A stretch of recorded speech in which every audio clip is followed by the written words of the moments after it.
right, I'm going to show you how to learn multiple languages at the same time. This time, we're talking about languages that are very different from each other. I made a video about how to learn similar languages at the same time without it being really confusing. And someone asked in the comments that they'd like to see the same thing about how to learn languages that are very different from each other at the same time. And in this case, I've got two examples here that are German and Russian. And what we're going to do is we're going to create audio files of both so that we can listen to them over and over again. So we start learning the pronunciation and all that. And then we're going to create Anki flashcards of both separately, right? We're going to memorize the vocabulary of both, not at the same time. This, I recommend you focus on memorizing one language, as much vocab as you can, in one session, and then do the other language in a different session. So maybe you memorize vocabulary from with associations from the German, and then you memorize Russian the next day. Yeah, and this way you won't mix them that much. Otherwise, if you memorizing Jongen and then Malchik and then Brewer and then Brat, and it's gonna get confusing. So one language one time, one day, the other language the other day. Yeah, you you do it in alternate days. The memorization with associations. But you should do every single day is reading both lists aloud. Yeah, take 10, 15, 20 minutes, half an hour for each language if you have the time and energy and you don't die of boredom. No, I've got people doing this for hours, believe me or not. Some people want to learn languages, mostly Spanish and Portuguese, to go to Latin America.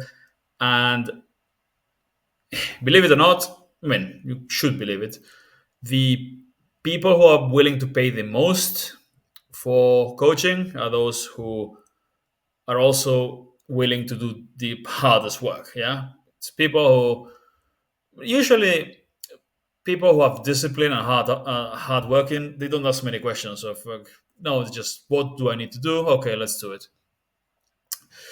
So yeah, people do it for hours reading aloud. It's really good for you for developing spoken fluency. It's not the only exercise you should do, but if you've got 10 minutes for each language or 15, great. Just read one language and then the other. Ideally, leave some space between them. Yeah, so you don't mix the pronunciation. Again, you should be listening to both languages at the same time. No, at the same time. You don't listen to both at the same time. Listen to them every day, to both of them. Yeah, that's what I mean. It's also a good idea to listen while you read it a few times. Yeah, you listen to it, Apple, ik eet elke dag in Apple, and you listening to it and you read along with it. You could even, you could read it aloud while listening as well. And you do it with one and then with the other. So you learn the pronunciation. Flashcards for retrieval practice, really important. But the main thing is just making sure that you get in practice in both languages. Ideally every day, but regularly. Yeah. So it doesn't change much. It's just if you learn in two languages that are very similar or very different, the only thing that you need to make sure is that you're getting enough practice regularly and that you're doing the right kind of practice. Yeah. Memorization of vocab, read aloud, listen to it, read it fast as well to review, and retrieval practice later on for speaking fluency and for error correction. And you do it with both. Just make sure that you manage your time really well and that you spend an equal amount of time, unless you really want to improve your Russian, because you've got something coming. You go for a trip to. I mean, I wouldn't go to Russia these days, but or anywhere I mean, yeah, there are good Russian speaking places. Russia or Ukraine, I wouldn't go, but yeah, maybe Kazakhstan or something like that. Anyway, uh, that's the way to go. You've got the list of exercises to do in the description and in the community. There's a challenge there, conversational in 1 week. Just try it. Take a list, do all the exercises one after another. You get a step by step guide on how to do it.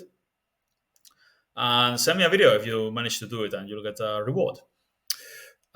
This is it's just do it with one language 1 week, and then with the other language the next week, and then you just keep practicing regularly with both.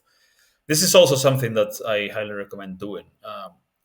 Work really, really hard for 2, 3 days, maybe a week on one of the languages, and then jump to the next one while continuing to review the other language. That way, you make a lot of progress in a few days, and then you keep improving at a manageable, at a sustainable pace in all languages. Yeah, so focus on one so that you get excited about the progress, and then back to uh, cruise speed, and then you focus on another language while continuing to get some practice with the language, but without burning yourself out.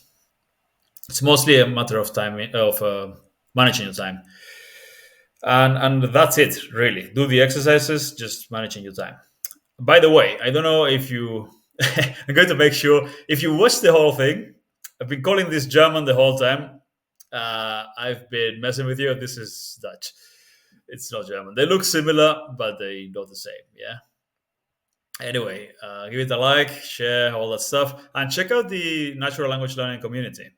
I just started it, and it's going to be challenges, Q&A sessions, monthly webinars, things like that. It's cool, and also you can maybe find speaking partners if you have learned your uh, language islands and you're able to speak a little bit, and you want to try to find someone who also either who's a native speaker or who's learning the language also, you can talk to them. But for the most part, especially if you're going for the free version, just take the basic, learn the basics, just for that. Learn the basics. Yeah, those materials, the vocab, grammar, and the language islands. If you work really hard on those, in a week or two, maximum a month, you can get conversational in any language. Right? Anyway, see you later.